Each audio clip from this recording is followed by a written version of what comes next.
pumunta lang ako dito para kunin yung mga hinihingi ni Chris. Jacob Del Rosario? Ang character ko rito ay si Rico Galliano. Ako yung magpapakumplika ng buhay dito ni Piolo. Ikaw si Grace Villarreal.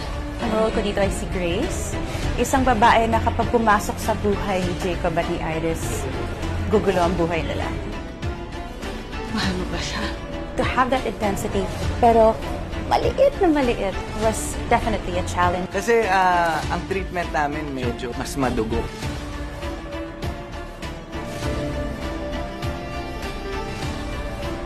Everything that's fresh and new, world-class, you'll find here. It's a new era for ABS-CBN and View.